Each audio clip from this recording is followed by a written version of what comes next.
धार्मिक नगरी उज्जैन में ईद उल फितर का पर्व हर्षोल्लास और भाईचारे के साथ मनाया गया। शनिवार सुबह ईदगाह में हजारों की संख्या में मुस्लिम समाज के लोगों ने एकत्र होकर सामूहिक नमाज अदा की। नमाज के बाद शहर काजी खलीकुर्रहमान साहब ने विशेष दुआ कराई, जिसमें देश में अमन, शांति, तरक्की और आपसी भाईचारे की कामना की गई।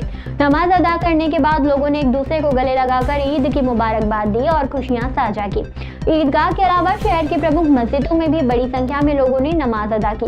इस अवसर पर प्रशासनिक अधिकारी भी ईदगाह पहुंचे और मुस्लिम समाज के लोगों को शुभकामनाएं दी। त्योहारों को शांतिपूर्ण एवं व्यवस्थित ढंग से संपन्न कराने के लिए पुलिस प्रशासन द्वारा शहर भर में कड़े सुरक्षा इंतजाम किए गए थे।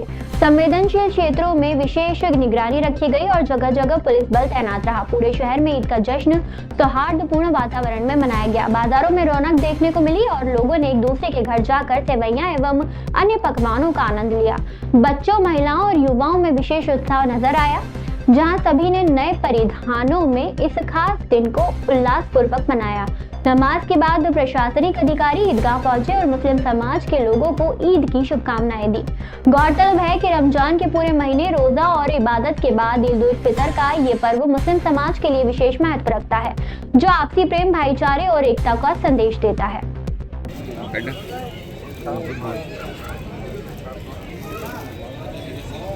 थोड़ा पीछे होइए आप। आज का ईद बड़े श्रद्धोल्लास से मनाया गया और सभी उज्जैन की सभी मस्जिदों में ईद की नमाज भी अदा की गई। ये इसका पर्व 3 दिन तक के लगातार चलता रहेगा। सेवैयाँ बनाई जाती, मिठाई बनाई जाती और सभी को, अपने यार दोस्तों सभी को दावत दी जाती है।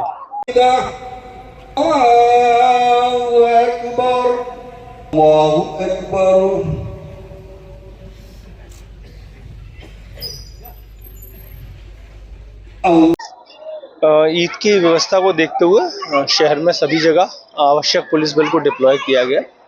अभी सभी जगह शांति से और खैरियत से ईद मनाई जा रही है और इसमें सभी उज्जैन शहर के नागरिकगण, पुलिस और प्रशासन सभी जो है निरंतर सहयोग कर रहे हैं।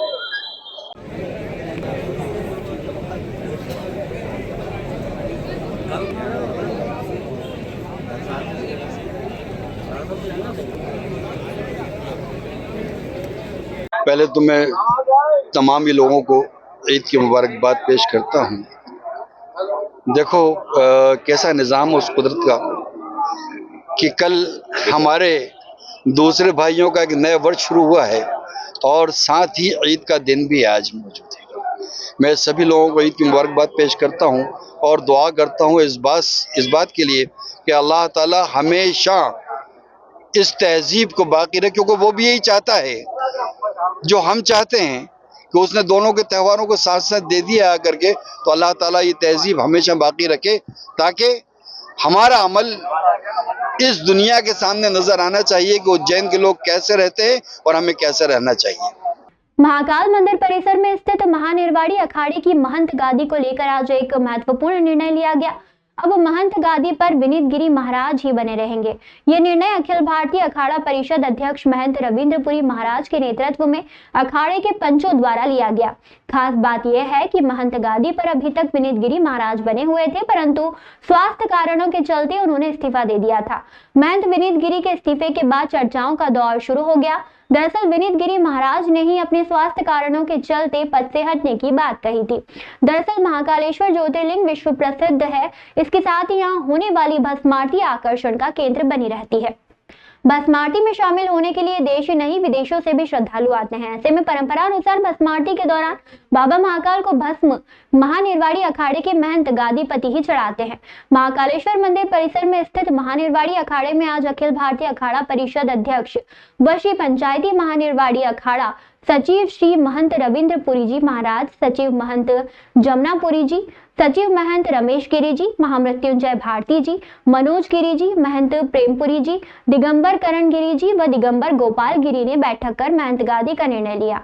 अखिल भारतीय अखाड़ा परिषद अध्यक्ष व श्री पंचायती अखाड़ा महानिर्वाणी के सचिव महंत रविंद्रपुरी जी महाराज ने मीडिया से चर्चा में कहा कि विनीत गिरी महाराज को स्वास्थ्य की दिक्कत थी, इसलिए उन्होंने पंच परमेश्वर के सामने एक कार्य मुक्ति का निवेदन किया था, परंतु बाबा महाकाल की इच्छा के बिना न कोई कार्य मुक्त हो सकता है न कार्य युक्त। इसलिए श्री पंचायती अखाड़ा महानिर्वाणी की कमेटी ने यह निर्णय लिया है कि महंत विनीत गिरी ही गादी पर बने रहेंगे और आगामी कुंभ मेला भी उन्हीं के नेतृत्व में होगा। सिंहस्थ महाकुंभ वर्ष 2028 के विकास कार्यों को लेकर रविंद्रपुरी महाराज ने कहा कि विकास को लेकर अधिकारियों से चर्चा होती रहती है। अखाड़े की तरफ से पूरा सहयोग है। सिंहस्थ मेला अधिकारी हरिद्वार आए थे, तब भी उनसे वार्तालाप हुआ था। यहाँ सरकार जो निर्माण कार्य कर रही है वह काफी अच्छे हैं। 2 वर्ष शेष हैं, समय समय पर बैठकें होंगी। महंत विनीत गिरी जी को स्वास्थ्य की कुछ समस्या है, पिछले काफ़ी समय से है। तो उन्होंने एक भावनात्मक रूप से हमारे अखाड़े के श्री पंच परमेश्वर के सामने निवेदन किया था मौखिक रूप से कि मुझे वहाँ से कार्य मुक्त किया जाए। तो चूंकि यहाँ महाकाल की भगवान की जब तक इच्छा नहीं होगी कोई व्यक्ति ना कार्य मुक्त हो सकता है ना कार्य युक्त हो सकता है, इसलिए वो एक मौखिक उनका निवेदन था। उसको श्री पंचायती अखाड़ा महानिर्वाणी की जो कमेटी है हमारी, सब लोगों ने उनको समझाया है और वो यथावत स्थान पर कायम है और निरंतर वो इस कार्य को आगे बढ़ाएंगे।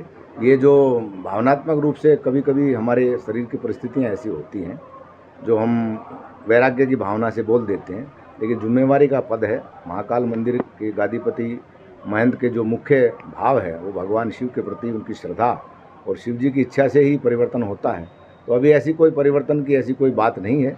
मौखिक रूप से उन्होंने आवेदन किया था, उसको अखाड़े के सभी लोगों ने, हम लोग जगन्नाथपुरी से यात्रा करते हुए यहाँ पहुँचे हैं। और यहाँ क्योंकि 2 प्रोग्राम हमारे पहले से निर्धारित थे, एक साधु के द्वारा यहाँ बगलामुखी का यज्ञ हो रहा है, उसमें हम सब लोगों का आना था और ये विषय भी बीच में आया है। तो अभी इसमें कोई ऐसी सत्यता नहीं है, वो यथावत महंत पद पर कायम है और आगे भी निरंतर कुंभ मेला उन्हीं के नेतृत्व में होगा, ऐसी मैं आशा करता हूँ।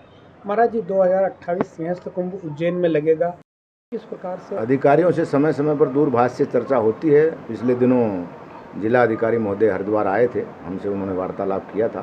तो सरकार के द्वारा जो व्यवस्था चल रही है, जो निर्माण के यहाँ काम चल रहे हैं, जो यहाँ के नागरिक हैं हमारे उज्जैन खास करके शहर के अलावा पूरे मालवा प्रदेश के और संपूर्ण मध्य प्रदेश के, उनके लिए देवस्थान की जो स्थायी व्यवस्थाएं कुछ हो रही हैं वो सरकार का एक अच्छा कदम है और अखाड़ों की तरफ से उनको पूरा सहयोग मिल रहा है।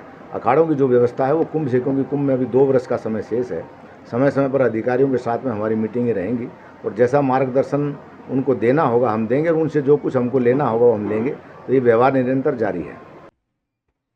उज्जैन पहुंचने पर इंदौर रोड स्थित एक होटल में रोहित मित्तल मित्र मंडली ने उनका गर्मजोशी से स्वागत किया। मंडल के सदस्यों ने उन्हें महाकाल की शॉल ओढ़ाकर अभिनंदन किया और बाबा महाकाल का प्रसाद भेंट किया। इस अवसर पर मंडल के कई सदस्य मौजूद रहे। रोहित मित्तल ने बताया कि उज्जैन प्रवास के दौरान जयाप्रदा ने श्री महाकालेश्वर मंदिर पहुंचकर भगवान महाकाल के दर्शन किए। उन्होंने नंदी हॉल से दर्शन किए और नंदी जी का पूजन अभिषेक भी किया। जयाप्रदा ने मंदिर प्रशासन द्वारा श्रद्धालुओं के लिए की गई व्यवस्थाओं की खूब सराहना की और उन्हें अत्यंत प्रशंसनीय बताया। इस दौरान रोहित मित्तल ने उन्हें वर्ल्ड हिंदू फेडरेशन इंडिया संगठन की गतिविधियों के बारे में जानकारी दी। उन्होंने बताया कि संगठन शहर के सनातन धर्म के प्रचार प्रसार और विभिन्न सामाजिक कार्यों में सक्रिय है। जयाप्रदा ने प्रसन्नता व्यक्त करते हुए कहा, आप सनातन धर्म के लिए अच्छा कार्य कर रहे हैं। मेरी कामना है कि आप इसी तरह निरंतर कार्य करते रहें। ये कार्यक्रम सनातन संस्कृति और आस्था के प्रति समर्पण का सुंदर उदाहरण रहा, जहां अभिनय जगत की मशहूर हस्ती ने धार्मिक स्थल पर श्रद्धा दिखाई और सामाजिक संगठनों को प्रोत्साहन दिया।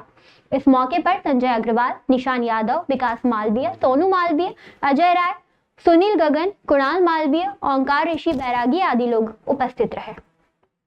आज उज्जैन में जयाप्रदा जी आए थे सिंधी समाज के कार्यक्रम में और उनका हम लोगों ने स्वागत किया। उनके साथ बाबा महाकाल के दर्शन करने का हमारे को सौभाग्य प्राप्त हुआ। मित्र मंडली द्वारा मैडम का बाबा को महाकाल की शाल ओढ़ा के बाबा महाकाल का प्रसाद देके और बाबा महाकाल की और गोमातंगेश्वर की तस्वीर देके उनका सम्मान किया गया। मीणा समाज द्वारा आराध्य भगवान श्री मीनेश जी की जयंती हर्षोल्लास और श्रद्धा के साथ मनाई गई। मध्य प्रदेश मीणा समाज सेवा संगठन की उज्जैन जिला इकाई के तत्वावधान में आयोजित इस भव्य महोत्सव में शहर सहित जिले भर के मीणा समाज के लोगों ने उत्साहपूर्वक भाग लिया। सुबह 9 बजे बापूनगर आगर रोड से भगवान श्री मीनेश जी की भव्य चल समारोह ढोल नगाड़ों, बैंड बाजों और आतिशबाजी के साथ निकाला गया। चल समारोह में विभिन्न आकर्षक झांकियां सजाई गई। वहीं बड़ी संख्या में समाज के महिला, पुरुष और युवा पारंपरिक वेशभूषा में शामिल हुए।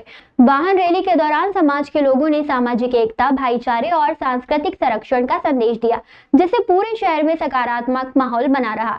ये चल समारोह शहर के विभिन्न मार्गों से होता हुआ अंकपात मार्ग, काजीपुरा पहुंचा, जहां मीणा बाहुल्य क्षेत्र में जगह जगह स्वागत किया गया। श्रद्धालुओं ने पुष्प वर्षा कर भगवान मीनेश जी की आगवानी की। इसके पश्चात जल समारोह पिपली नाका स्थित विष्णु वाटिका गार्डन पहुंचा, जहां विधिवत पूजा अर्चना और आरती की गई। कार्यक्रम में सामाजिक एकता और उत्थान को लेकर विचार विमर्श भी किया गया। अंत में सभी उपस्थित जनों के लिए भोजन प्रसादी का आयोजन किया गया। कार्यक्रम में समाज के प्रमुख पदाधिकारी और गणमान्य नागरिक उपस्थित रहे। कार्यक्रम के दौरान जिलाध्यक्ष योगेश मीणा, महिला संगठन अध्यक्ष सुविधा प्रहलाद पटेल, अजय बारवाल, युवा मीणा समाज प्रदेश महामंत्री सतीश चांदा, युवा प्रदेश महामंत्री महेंद्र मीणा, दादू युवा जिलाध्यक्ष आशुतोष मीणा, उज्जैन दक्षिण अध्यक्ष सतीश खोड़ा, मधुरम मीणा, राजेश मीणा, भूसिया उपाध्यक्ष मुकेश मीणा, बाल मुकुंद मीणा, युवा प्रदेश मंत्री दिनेश मीणा, युवा प्रदेश मंत्री कमलेश मीणा, दीपक मीणा, संतोष मीणा, शक्ति मीणा, घटिया अध्यक्ष गणेश मीणा, रंजित मीणा, राकेश मीणा, उपाध्यक्ष संजय मीणा, नागदा खाचोद अध्यक्ष आयुष मीणा, महिदपुर अध्यक्ष विनोद मीणा, एडवोकेट अभिषेक चांदा, कोषाध्यक्ष पंकज चांदा सहित समाज के अनेक पदाधिकारियों का विशेष योगदान रहा।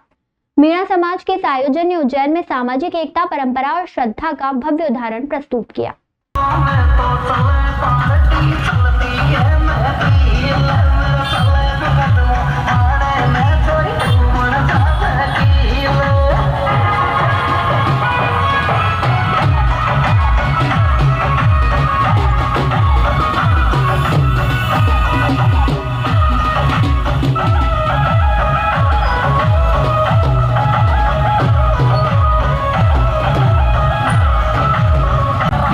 आज पूरा उज्जैन जिला के मीणा समाजी ये महाकाल की नगरी में एकत्रित हुए हैं और हमने वाहन चल समारोह आगर रोड से पूरे शहर भर में निकालते हुए यहाँ पिपली नाके पर इसका समापन किया है। हमारे आराध्य भगवान विष्णु का हमने पूजन अर्चन किया है और उसके बाद सभी ने समाज ने सहभोज किया है और हमने इसमें इसी कार्यक्रम के साथ समाज को एक सूत्र में बांधने हेतु और अन्य गतिविधियों को सुचारू चलाने हेतु संकल्पबद्ध है।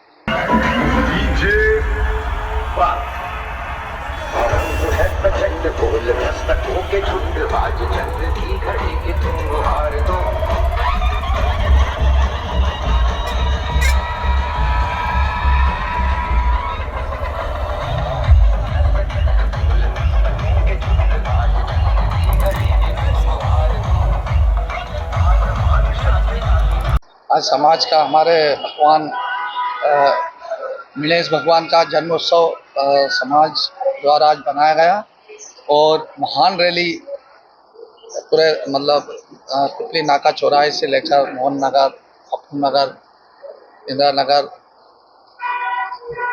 और धनकुट्टा मोहल्ला और काजीपुरा होते हुए पिपली नाके पे यहाँ फिर हमने गार्डन पर भगवान की आरती की और प्रसाद भोजन प्रसादी का संदेश यह था कि समाज में एकजुटता और समाज को जागरूकता आगे लाने के लिए यह संदेश दिया।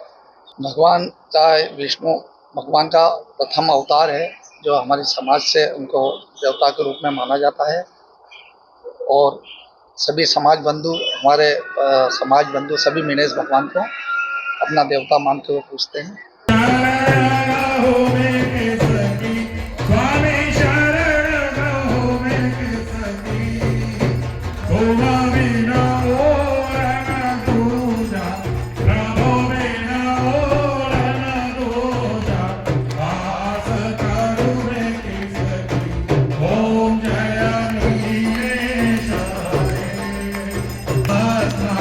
Oh